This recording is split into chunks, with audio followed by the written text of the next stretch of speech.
Yasinan tahlilan tak punya sanad sambung sampai Nabi Muhammad Sallallahu Alaihi Wasallam. Lalu apakah kegiatan yasinan tahlilan itu adalah sia-sia belaka dan bahkan dosa besar karena tidak memiliki sanad yang bersambung sampai kepada Nabi Muhammad Sallallahu Alaihi Wasallam? Oleh sebab itulah, melalui video yang cukup singkat dan pendek ini, kami Al-Fakir Daum Alim akan menjawabnya. Begini wahai saudaraku kaum muslimin wal muslimat rahimakumullah. Banyak sekali orang Islam di Indonesia yang masih bingung tentang sanad. Apa itu sanad? Sehingga mereka bertanya, apakah acara kegiatan yasinan dan tahlilan pada hari-hari kematian orang Islam itu memiliki sanad yang bersambung sampai kepada Rasulullah SAW ataukah tidak?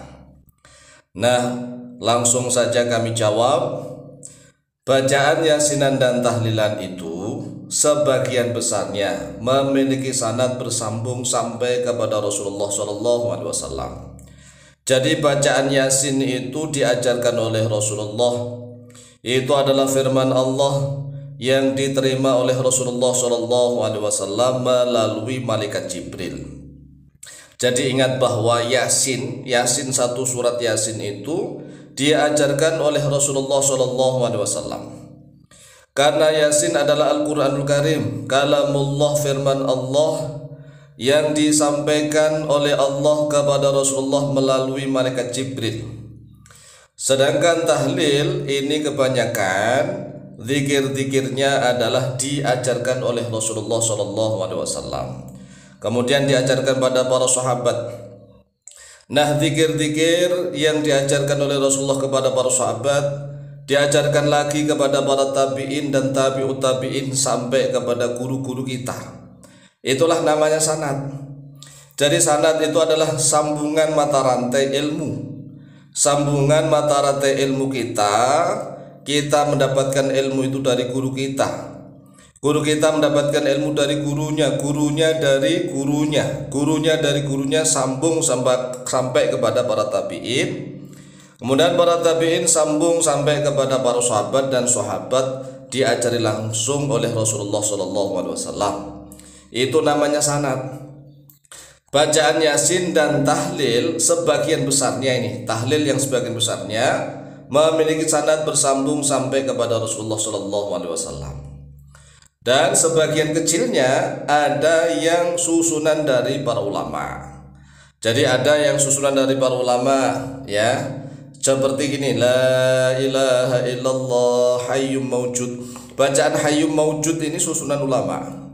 Hayyum ma'bud misalnya itu susunan ulama. Ya, hayyum bab itu juga susunan ulama. Tetapi kalau la ilaha illallahnya jelas itu diajarkan oleh Rasulullah SAW. Sedangkan kegiatannya nih, sekarang kita akan membahas kegiatannya. Kegiatan acara yasinan dan tahlilan pada hari-hari kematian orang Islam adalah tidak memiliki sanad yang bersambung sampai kepada Rasulullah SAW. Tetapi tidak haram dan tidak dosa.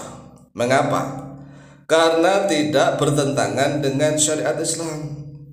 Jadi kegiatan di dalam agama Islam itu selama tidak bertentangan dengan syariat agama Islam, maka boleh dijalankan. Karena para ulama memberikan batasan malam yukhalif asy-syar'a. Malam yukhalif asy-syar'a selama tidak bertentangan dengan syariat Islam. Lalu apakah kegiatan acara yasinan pada hari-hari kematian orang Islam mulai dari hari pertama, hari kedua, ketiga, keempat, lima, enam, tujuh, itu apakah bertentangan dengan syariat agama Islam? Jawabannya pasti tidak. Tidak bertentangan, bahkan seirama, seiringan.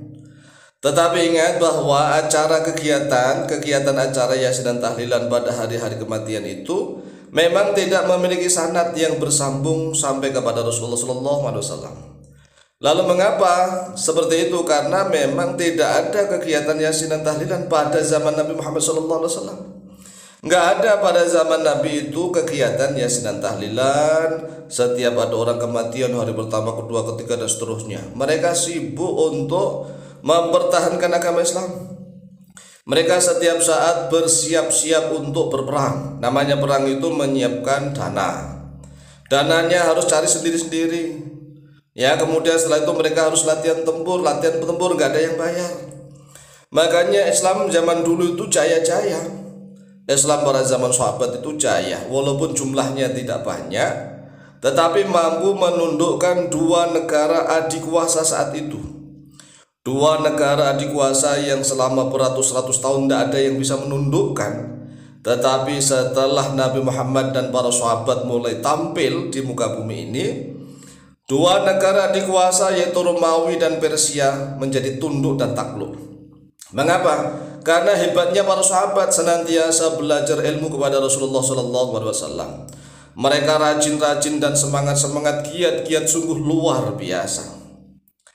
Namun ya, jika kegiatan yaksinan tahlilan saat ini sampai memaksakan diri dan menimbulkan mudarat, maka bisa menjadi haram dan berdosa. Karena umat Islam zaman sekarang ini, karena ya kelihatannya yasin dan tahlilan itu banyak yang dipaksa-paksa, memaksakan diri.